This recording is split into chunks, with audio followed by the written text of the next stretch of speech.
Daniel Zucker, bonjour. Vous êtes docteur en psychologie et spécialiste des comportements criminels et vous êtes également l'autrice d'un nouvel ouvrage, donc Le viol, au-delà des idées reçues. Et dans cet ouvrage, eh bien déjà, vous tordez le cou à une des premières idées qu'on peut avoir au moment d'un viol, c'est-à-dire que ça serait simplement un homme qui n'aurait pas réussi à retenir une pulsion sexuelle.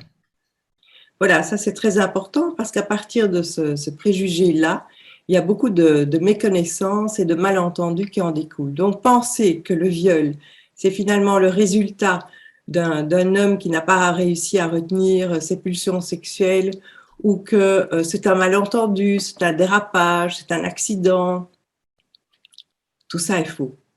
Le viol, c'est vraiment le résultat d'une prise de pouvoir sur l'autre. Et c'est ça qui est important. C'est une prise de pouvoir, c'est une expression de puissance.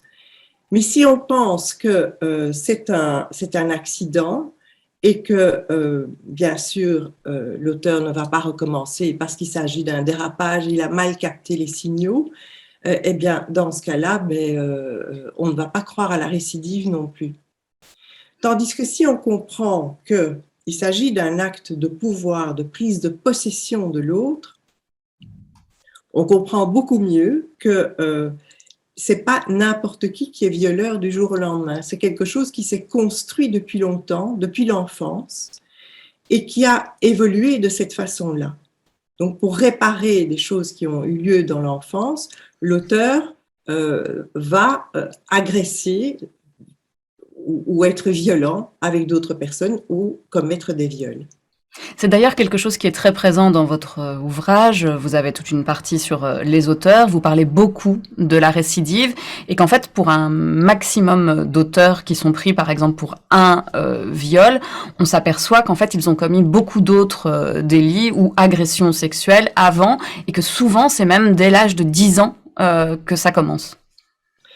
Oui, alors la moyenne d'âge pour commencer, c'est entre 13 et 14 ans, mais c'est une moyenne, donc ça veut dire qu'il y en a qui commencent plus tôt, effectivement. Oui, les recherches scientifiques sont assez glaçantes, puisque,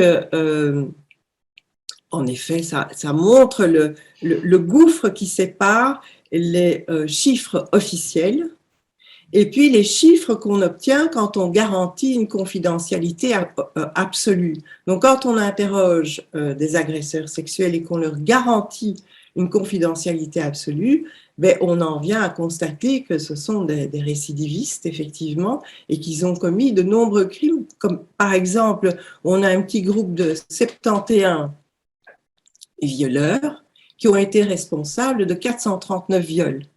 C'est juste pour donner un exemple, mais c'est pour vous dire que ensemble, ça fait vraiment énormément de victimes. Mais donc ça veut dire qu'il y a une mauvaise prise en charge de la part de la police et de la part de la justice, que les peines aussi, quand ils sont condamnés, ne sont pas assez sévères?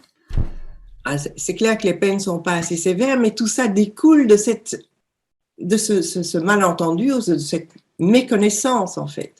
Or, c'est un acte qui est très grave, qui est considéré comme un crime par la loi, mais qui est traité comme un délit par la justice. Il y a un autre souci, effectivement, c'est également par rapport aux victimes.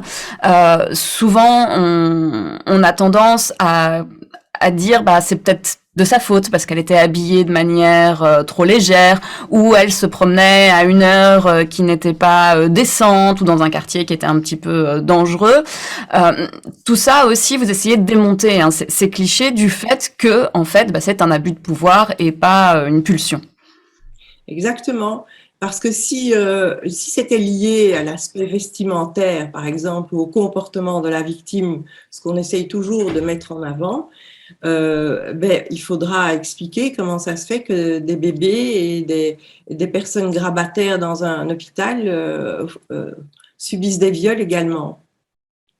Ça n'a pas de sens. Et alors, c'est comme si on disait, ah ben oui, quand on est habillé en col roulé, en grosse veste, eh bien, on ne va pas être violé. Mais si c'était si simple, ça se saurait quand même. Alors, il y a très peu de plaintes qui sont déposées également par les victimes. Et une fois que le dossier est déposé, il y a très peu de condamnations. Et pour beaucoup de victimes qui ont osé aller jusqu'au procès, c'est un parcours qui est extrêmement compliqué. Est-ce qu'il faut changer la prise en charge depuis le dépôt de plainte jusqu'au tribunal? il y a beaucoup de changements qu'on peut faire, mais avant tout les changements de mentalité, encore une fois. Mais il y a des changements dans la prise en charge. Oui, il faut améliorer les enquêtes, mais pour ça, il faut les budgets aussi. Une enquête, c'est pas juste. On a tort, je pense, de considérer que l'enquête se limite aux faits actuels. Non, l'enquête se limite aussi aux faits précédents. Et donc, ça demande un budget considérable.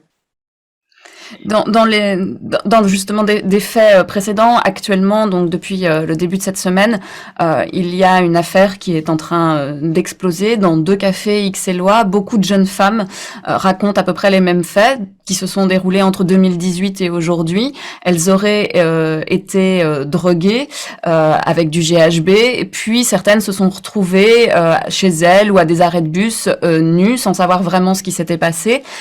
En fait, tout ça, c'est une histoire qui est vraiment décryptée dans votre ouvrage. Quel est votre regard par rapport à cette affaire?